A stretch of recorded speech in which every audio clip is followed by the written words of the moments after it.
especial.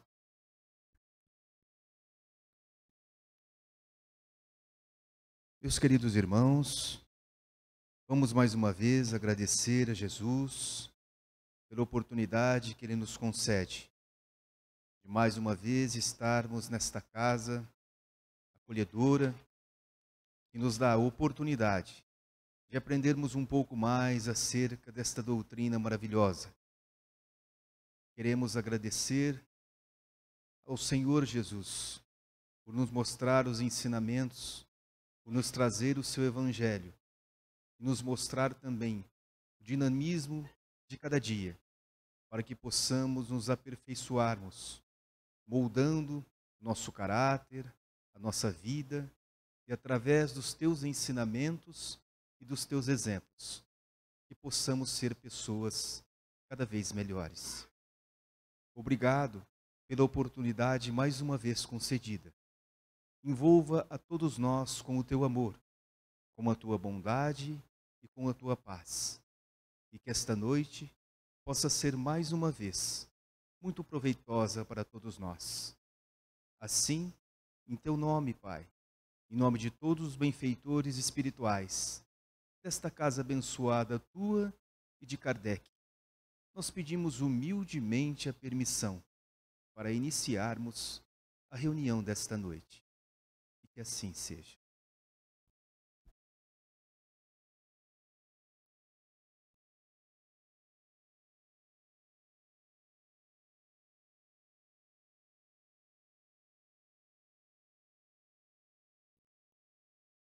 Boa noite. Um abraço sincero e carinhoso a cada um de vocês.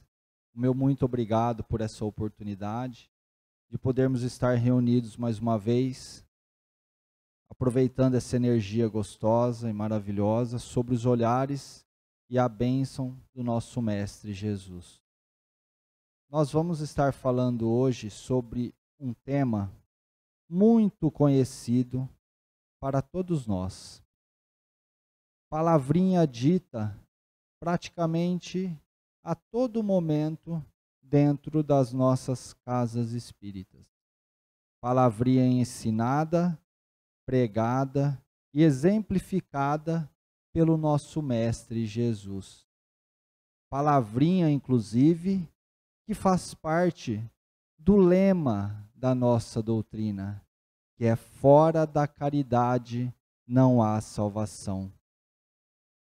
Está aí a nossa palavrinha mágica de hoje, caridade, palavra bendita, que nos convida a fazer o bem. E que lugar, que local, que mais pratica essa palavrinha, esse sentimento, do que a nossa doutrina. Tantos e tantos trabalhos que são executados, quantas e quantas casas que realizam a prática do amor através desse exercício do amor ao próximo. Nós vamos conversar hoje sobre qual é o significado dessa maravilhosa palavrinha. Podemos ir no dicionário e buscar o que está lá escrito, mas hoje nós vamos ver pelo olhar dele, do nosso maior exemplo e guia, o nosso Mestre Jesus. Kardec, no Livro dos Espíritos, na questão 886, fez esse questionamento.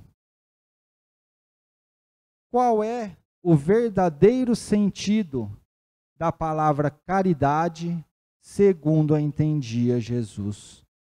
Foi isso que Kardec questionou. E os nossos irmãos que auxiliaram na codificação vieram e nos explicaram o que é a caridade para o nosso Mestre Jesus.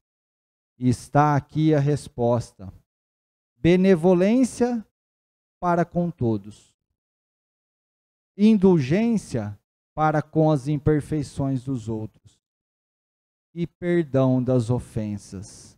Este é o verdadeiro sentido dessa palavrinha mágica para o nosso Mestre Jesus. Muito mais abrangente do que a caridade que muitos lá fora se imaginam, que é se doar um alimento ou um vestuário.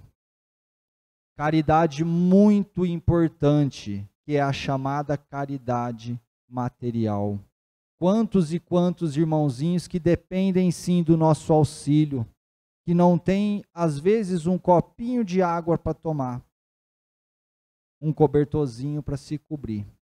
Então, é muito importante e muito bem feito pelas nossas casas. Quantos hospitais que são mantidos, quantas escolas, quanta caridade.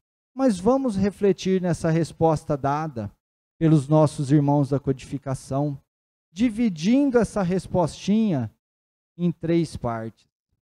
Vamos conversar primeiro sobre o que Jesus quis dizer benevolência para com todos. Somos benevolentes? O que é ser benevolente? Somos benevolentes com todos? Para conversarmos sobre essa questãozinha da benevolência, nós vamos estar pegando como exemplo um trechinho do Evangelho, esse livrinho maravilhoso, cheio de ensinamentos, é o meu preferido. Do início ao fim, ele nos traz inúmeras e inúmeras respostas, exemplos e passagens, e nós vamos usar uma delas para estar explicando sobre a benevolência. O que Jesus quis dizer com benevolência? Todos já devem ter ouvido falar da passagem O Maior Mandamento. Ela diz o seguinte, que os fariseus tinham sabido que ele tapara a boca aos saduceus. E um deles, que era doutor da lei, veio lhe fazer uma pergunta para o tentar. E questionaram o seguinte a Jesus: Mestre, qual é o maior mandamento da lei? E Jesus lhe respondeu: Amareis o Senhor vosso Deus de todo o vosso coração, de toda a vossa alma e de todo o vosso espírito. E completou dizendo o seguinte, que este era o primeiro e maior mandamento, mas que existia um segundo, que era semelhante a este, que seria amar ao seu próximo como a vós mesmos. E finaliza dizendo que toda a lei e os profetas estariam contidos nesses 2 mandamentos. Já ouvimos falar disso, né? Com certeza. Agora nós vamos refletir o seguinte: amar a Deus sobre todas as coisas, acima de tudo, antes de nós refletirmos sobre o amor ao nosso próximo. Jesus nos disse, nessa passagem do Evangelho, que deveríamos colocar o amor a Deus acima de qualquer coisa, acima de absolutamente tudo. Daí vem então a pergunta: nós fazemos isso? Nós amamos verdadeiramente a Deus? Acima de tudo e qualquer coisa? Amar a Deus é nós termos aquele adesivo no carro, Deus é fiel, ou aquela camiseta linda, né? Com a imagem de Jesus. É Deus que precisa ser fiel com nós? Ou nós que temos que ser fiel a Deus? Nós largamos tudo para seguir a Deus, para seguir a Jesus? O nosso lar, os nossos afazeres, os nossos bens, a nossa família. Nós largamos tudo? Amamos Deus acima de tudo mesmo? Estamos cumprindo esse primeiro trechinho da explicação de Jesus? Vamos nos lembrar quando um jovem chegou até Jesus e perguntou o que ele precisaria fazer para ter a vida eterna. E ele ainda me disse, né? Ele disse a Jesus, o chamou de bom, né? Bom mestre, o que eu preciso fazer para adquirir a vida eterna? Jesus disse: só Deus é bom. Mas Jesus continuou a explicação e a resposta a esse nosso jovem. Disse o seguinte, que ele deveria então seguir os mandamentos. Pois aí o jovem disse que desde a sua infância ele o seguia, que era amar ao próximo, não cometer adultério, não roubar, não matar, certo? Aí Jesus então disse: pois bem, agora então faça o seguinte, venda todos os seus bens, distribua aos pobres, largue tudo, me siga, venha comigo. E aí você terá então tesouros no céu. Quem de nós faria isso? O que aconteceu com esse jovem? Ele não largou. Ele se frustrou, porque ele tinha grandes bens e ele não seguiu Jesus. Está aí um grande exemplo, um grande paralelo que com certeza acontece com nós. Esse jovem amava a Deus acima de tudo? Ele amava Jesus acima de tudo? Nós podemos largar tudo para trás? Temos esse desprendimento? Eu acredito que não. Eu não tenho. Nós dizemos sim que amamos a Jesus, que amamos a Deus, procuramos seguir os seus ensinamentos e colocar em prática. Mas dizer que nós amamos a Deus acima de tudo e qualquer coisa está um pouquinho distante. Temos exemplos de irmãos que fizeram isso e que ainda fazem. Vamos pensar na nossa querida irmã Madre Teresa de Calcutá. Ela amava a Deus acima de tudo. Qual era a vida dela? Não era a vida dela. Era a vida dos nossos irmãozinhos que precisavam ser auxiliados. E tantos outros exemplos benditos que Deus autoriza vir aqui. Que Jesus nos enviou para que nos sirvam de exemplo. Portanto, nós temos muito ainda a caminhar para dizer que amamos a Deus acima de tudo. Agora nós vamos apertar um pouquinho mais. Jesus disse que existia um segundo mandamento que era tão importante quanto a esse primeiro, que seria amar ao nosso próximo como a nós mesmos. Vai aqui agora uma reflexão.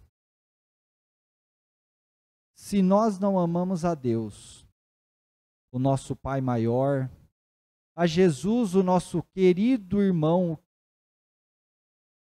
nós temos condições de amar ao nosso próximo? Nós amamos o nosso próximo? Porque disse Jesus, esse segundo mandamento era semelhante ao primeiro. Igual. Não podemos dizer que amamos o nosso próximo se não amamos a Deus. E se não amarmos a Deus, amamos o nosso próximo? Está interligado. Quem é o nosso próximo? Nós podemos pensar que é o meu irmão, a minha esposa, o meu vizinho. São os próximos em distância. E aqueles que estão um pouquinho mais distante? Jesus utilizou da palavra próximo, como na parábola do bom samaritano. O próximo é aquele que precisa de nós. É aquele que cruza pelo nosso caminho. Podemos dizer então, eu amo a minha esposa, eu amo meu cunhado, a minha vizinha, aquele irmãozinho problemático. Se tomarmos então como exemplo a distância, esses que estão no nosso ladinho ali, até com eles nós temos a dificuldade. E principalmente com eles. É muito fácil praticar o bem e amar aquele que às vezes está mais distante de nós, que não está na nossa convivência. Mas esses que estão do nosso lado, são aqueles que exigem mais.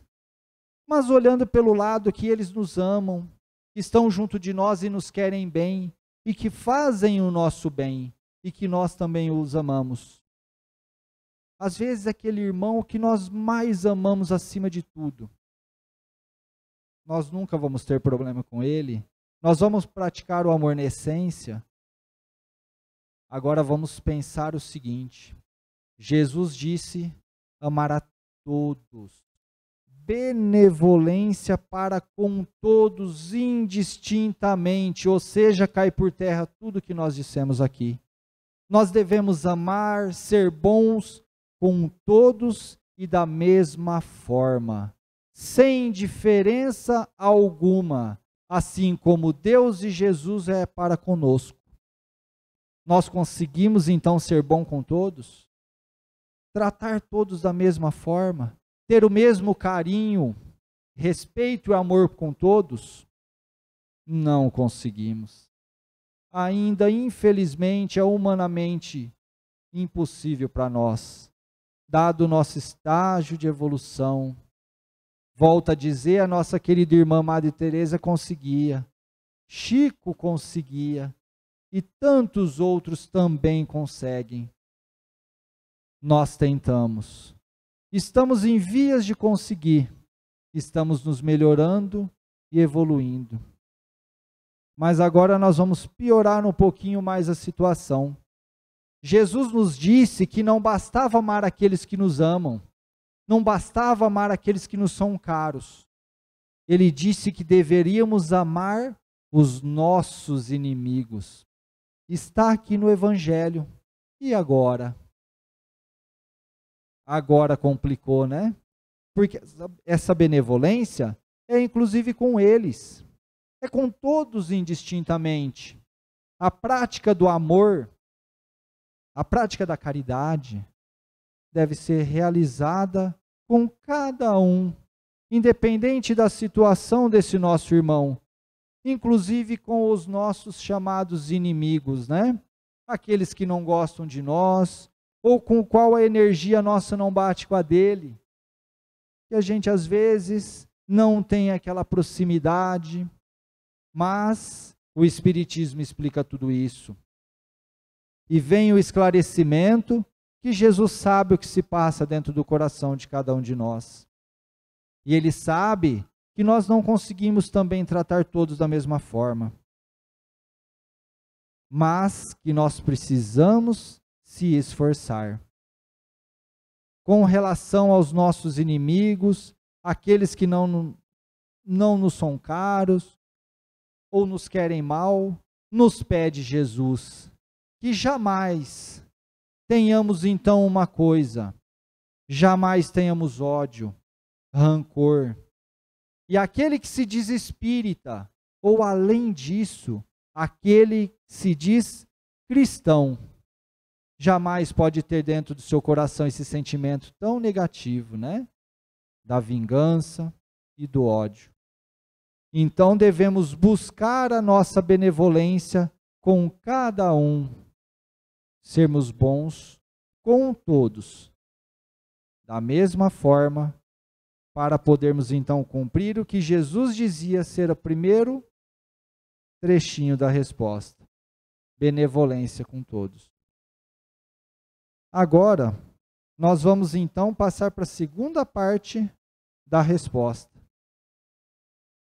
Devemos ser benevolentes com todos e indulgentes com as imperfeições dos outros. O que é a tal indulgência? A indulgência é eu apontar o defeito para o outro? Não, né? Qual é o defeito do outro? Julgar o outro? Vamos aproveitar então um trechinho do Evangelho também, para mais uma vez nos explicar, nos exemplificar do que seria a indulgência então para o nosso Mestre Jesus. Num trechinho do Evangelho, muito conhecido por nós também. Foi levado Jesus ao meio da rua, onde lá estava uma mulher. Essa mulher foi apresentada a ele e disseram o seguinte: Mestre, esta mulher foi surpreendida em adultério. E a lei de Moisés ordena que a devemos apedrejá-la. E fizeram o seguinte questionamento para Jesus: Mestre, qual é o vosso sentimento sobre isso? Fizeram essa pergunta para testar Jesus. Queriam o pegar em contradição. Queriam ter com o que condená-lo e acusá-lo. O que fez Jesus? Se agachou ali no meio da rua e ficou com seu dedo escrevendo sobre a terra. Esses que fizeram o questionamento a ele, voltaram a insistir na pergunta. Foi aí então que Jesus, na sua magnânima bondade e inteligência, disse aquela frase famosa: aquele dentre vós que estiver sem pecado, que lhe atire a primeira pedra. Voltou a se abaixar e continuou escrevendo sobre a terra. Aqueles que estavam todos lá, ouvindo o que Jesus disse, começaram a se retirar, um após o outro, e os mais velhos primeiro. Foi aí então que só ficou Jesus e a mulher. Ela ali em pé, no meio da praça. Jesus se levantou e disse o seguinte a ela: Mulher, onde estão os vossos acusadores? Eles não te condenaram? E ela respondeu: Não, não, Senhor. E aí ele disse o seguinte a ela: Pois bem, eu também não a condenarei. Vá e no futuro não peques mais. Está em João capítulo 8, no Evangelho. Deu aí o nosso mestre um grande exemplo para nós do que é ser indulgente. Essa mulher tinha errado, tinha cometido sim um crime, né? Algo errado. Jesus a julgou? Jesus fechou os seus olhos? Jesus foi negligente com a atitude incorreta dessa nossa irmã? Não. Jesus foi indulgente. Nos deu um maravilhoso exemplo da forma como nós devemos agir, da forma como nós devemos praticar a indulgência que ele nos pede através da resposta. Ser indulgente não é ser negligente. Ser indulgente é ter compaixão para com o erro do próximo. É olhar com os olhos do amor e dar a oportunidade para que esse irmão se melhore, se corrija, mude de atitude. Isto é ser indulgente. Jesus fez isso. E o que Jesus fez também? Ele disse o seguinte àqueles que estavam acusando. Tem um trechinho do Evangelho dito por Mateus que fala o seguinte: não julgueis e não sereis julgados, pois sereis julgados da mesma forma que julgarem os outros. Com o mesmo peso, né? Com a mesma medida. E Jesus disse o seguinte também, na entrelinha: quem de vós que está aqui tem a moral de julgá-la? Quem de vós que está aqui que não tem erro algum? Quem de vós aqui é um exemplo para que ela possa seguir? Todos abaixaram a cabeça, né? E ó, deram linha na pipa. Saíram correndo de vergonha. Porque Jesus nos chama a atenção dessa forma. E vamos refletir o seguinte: Jesus, o nosso maior exemplo e guia, o maior exemplo de perfeição, o Filho de Deus, o governador do nosso planeta. Quem mais perfeito que poderia julgar a atitude de qualquer um de nós, como poderia julgar a atitude dessa nossa irmã? E ele não a julgou.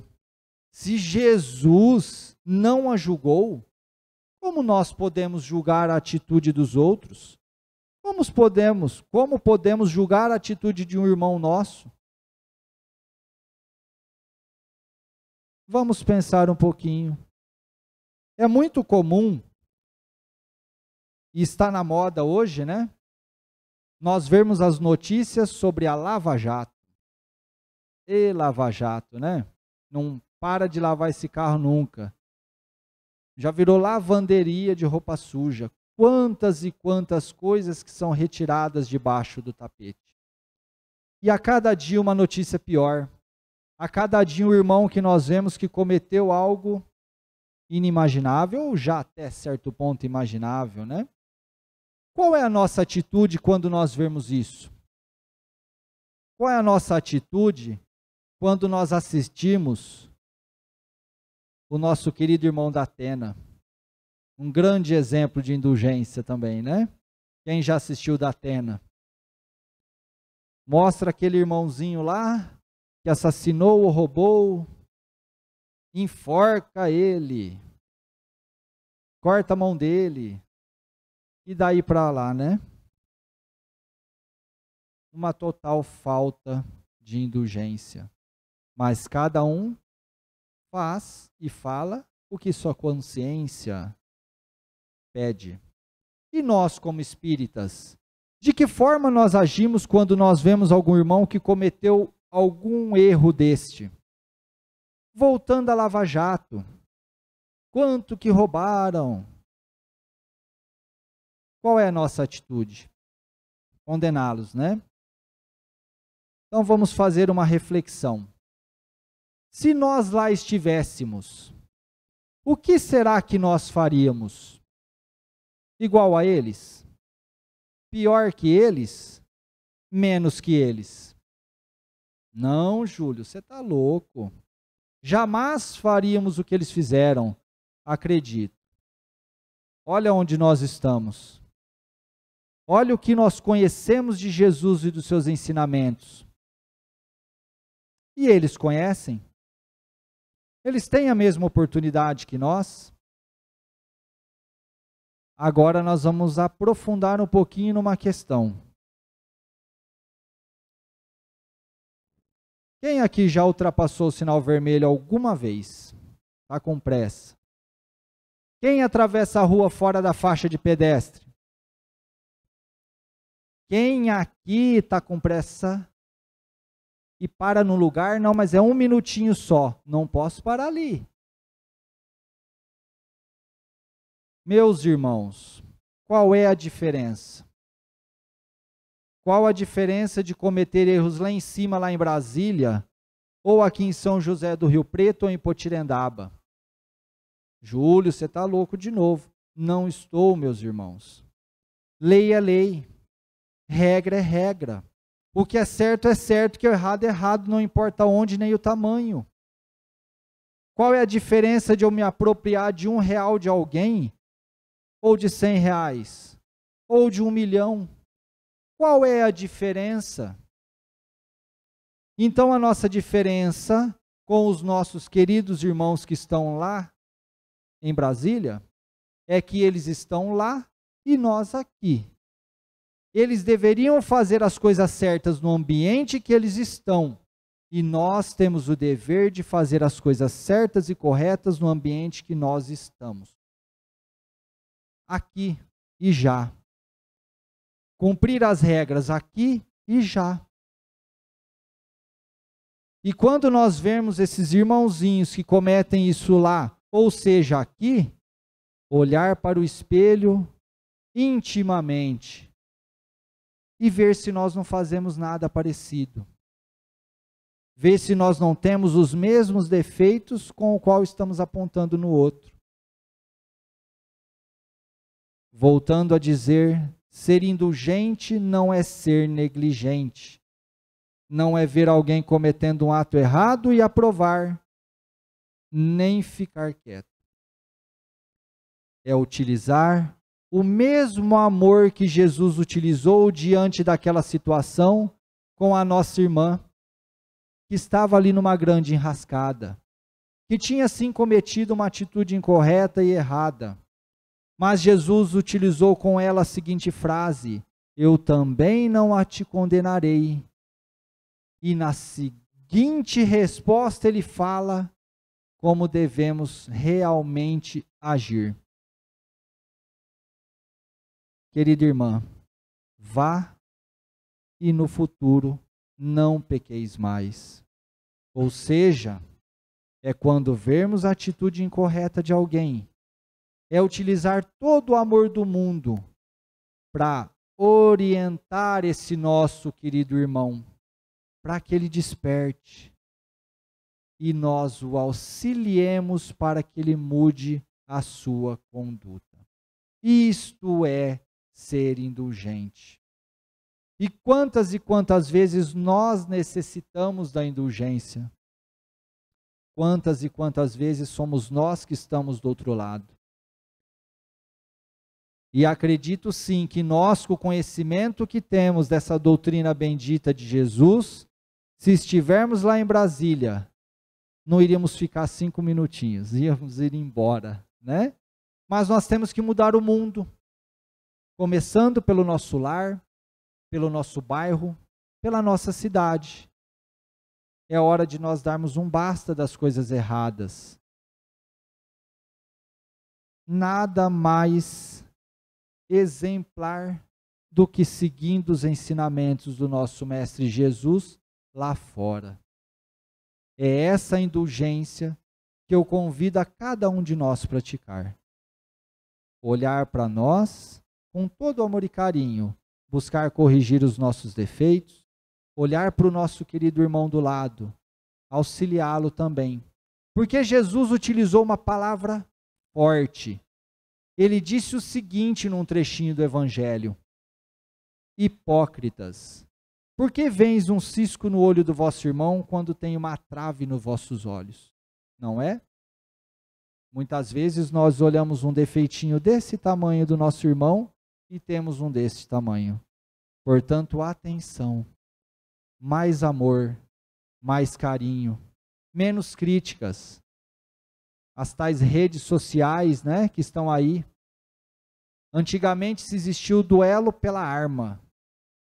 Hoje é o duelo da palavra, da maledicência e do julgamento. Façamos essa reflexão. E agora, para nós irmos para a terceira parte da resposta, a mais fácil dela. Ser bom com os outros, muitas vezes é ser educado. Muitas vezes é não brigar. Dá para nós disfarçar, né? Dá para disfarçar. Ser indulgente, da mesma forma, é nos calarmos, é ficarmos quietos, é não criticarmos. Agora, o perdão nós conseguimos fingir? Se tem uma coisa difícil de praticar meia boca, é o perdão. O perdão, ele sai do coração.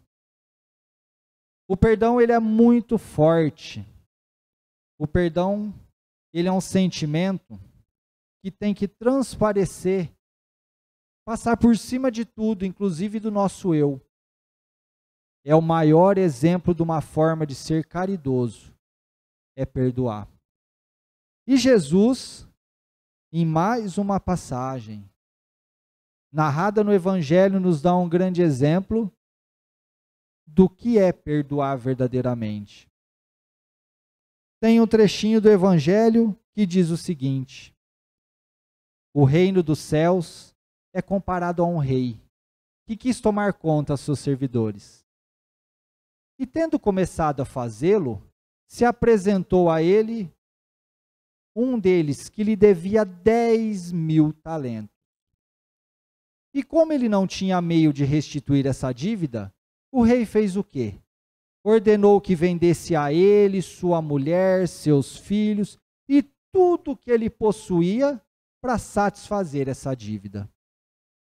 Esse servo se lançou aos pés do rei e suplicou, dizendo: Senhor, tende um pouco de paciência e eu lhe restituirei o total. O rei foi tomado de compaixão e perdoou-lhe a dívida.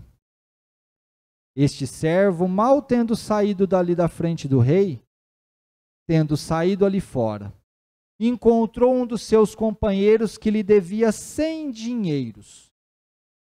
E ele o pegou pela garganta, quase sufocando, e disse: pague o que me deves. E este seu companheiro se lançou aos seus pés e suplicou, dizendo: tende um pouco de paciência e eu lhe restituirei o total. Mas ele não quis perdoar essa dívida.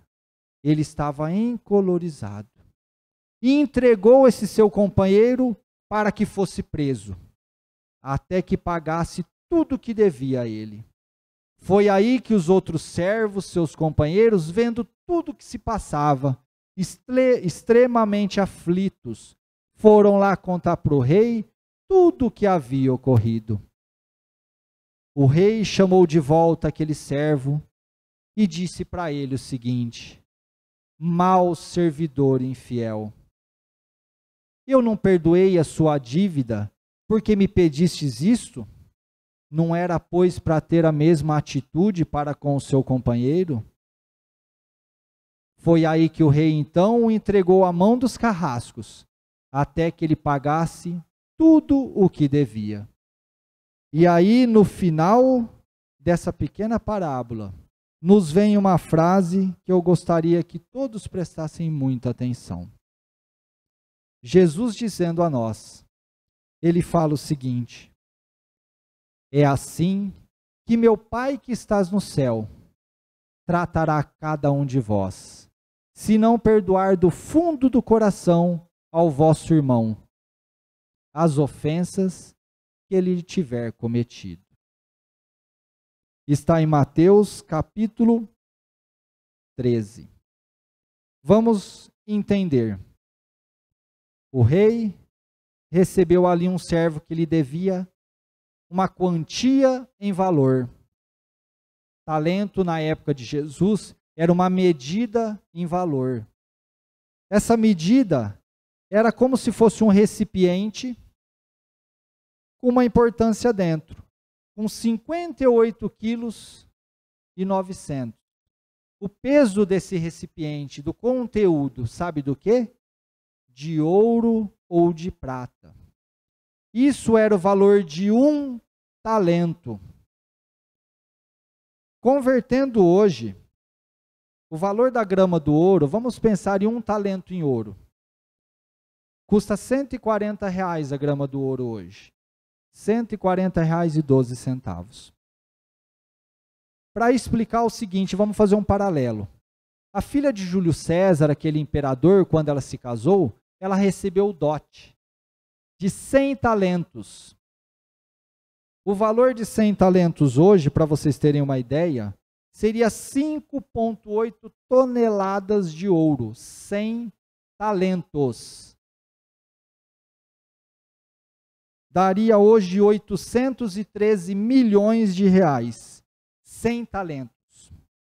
Aquele coitado devia ao rei 10.000 talentos. Sabe o valor disso hoje? Fiz a conta hoje. Nunca tinha ouvido falar dessa importância. Já ouviram falar de quintilhão? Milhão, bilhão, trilhão, quadrilhão, quintilhão. Seria 8 quintilhões. Vamos fazer um paralelo? Sabe quanto o governo arrecadou ano passado em impostos? 1,3 trilhões. Nós estamos falando em 8 quintilhões. Meus irmãos, é algo inimaginável. Não dá para imaginar. Foi utilizado isso no Evangelho para nos exemplificar o seguinte: era algo impagável, inimaginável. Não existia essa riqueza toda na época de Jesus. Ele foi perdoado. Um companheiro dele devia a ele 100 dinheiros. Lembram da parábola, da passagem dos trabalhadores da última hora? Ganhou cada um uma moeda? Um dinheiro. Um dinheiro seria um dia de trabalho. Vamos pensar dessa forma para raciocinar fácil? Então, o outro irmãozinho, seu companheiro, devia a ele 100 dinheiros. Seria 100 dias de trabalho. Imagina 3 salários nossos, 3 meses, uma dívida grande, né? Até que sim, né? Agora vem a reflexão. O primeiro servo teve uma dívida impagável, inimaginável, perdoada. E alguém devia para ele algo desse tamanhinho. E ele não perdoou. Jesus diz que ele foi entregue à mão dos carrascos por não ter perdoado esse irmão. Não é o que acontece com nós? É muito comum todos os dias nós falarmos o seguinte: Deus me perdoe, né? Deus me perdoe isso, Deus me perdoe aquilo, Jesus me perdoe isso, Jesus me perdoe aquilo. E nós perdoamos? Nós perdoamos os nossos irmãos? Nós perdoamos aquele que cometeu algo às vezes desse tamanho contra nós? As nossas faltas muitas vezes desse tamanho nós queremos que Deus perdoe. Agora vamos chamar a nossa razão uma coisa, né? Deus não está lá no mundo espiritual nos esperando sentado num trono para nos julgar. Nós já passamos dessa época de pensar nisso, né? Deus me perdoe do quê? Quem vai nos julgar é Deus? Quem nos julga a cada momento? A nossa consciência. Ela é a maior julgadora nossa. Mas vamos pensar que nós ainda estamos naquela época que pensamos que vamos voltar lá para o céu e vai ter lá aquele julgamento como se fosse um tribunal, né?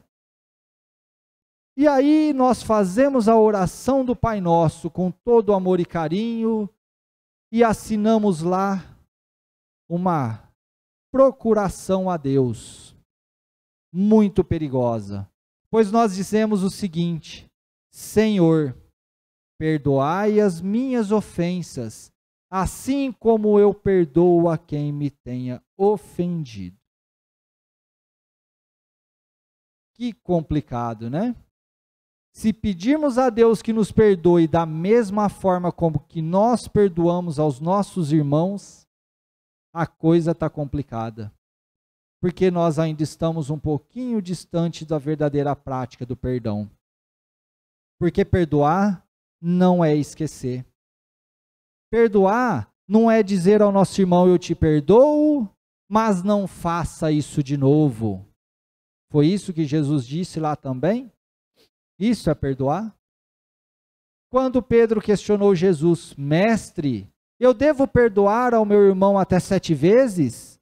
Não, Pedro, não até 7 vezes, mas 70 vezes 7 vezes a cada ofensa que ele lhe tiver cometido.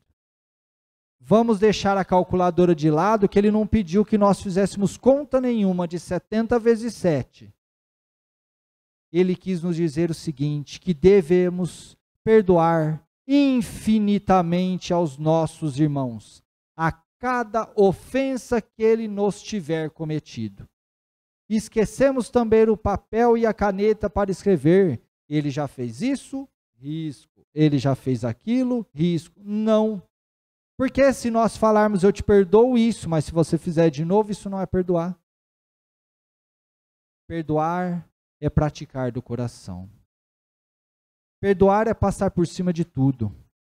Perdoar é entender o porquê, às vezes, o irmão cometeu algo. Perdoar é o maior sentimento da prática do amor.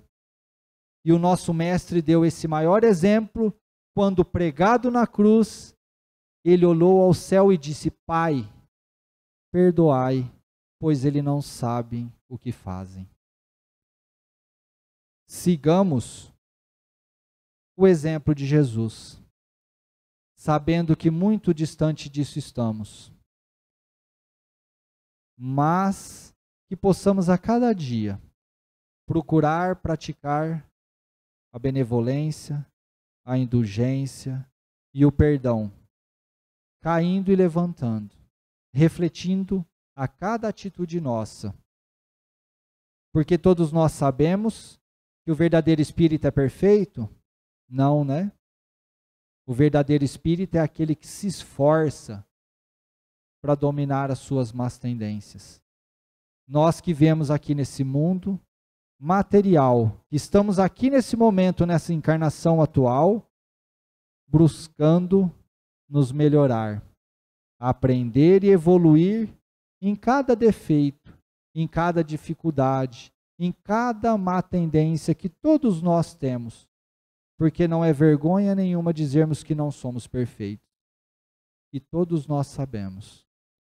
Mas, graças a Deus, graças a Jesus, temos essa doutrina maravilhosa e esclarecedora, graças ao nosso querido irmão Kardec, do qual essa casa, com grande honra, dá o nome, né? Que trouxe a codificação, a terceira revelação, para nos servir de instrumento para isso. Agradeço de coração a oportunidade de estar aqui com vocês. Espero que uma sementinha tenha sido plantada no nosso coração, de todos vocês, inclusive meu. Um abraço sincero, carinhoso e muito obrigado mesmo por essa oportunidade de reflexão. Que Jesus os abençoe.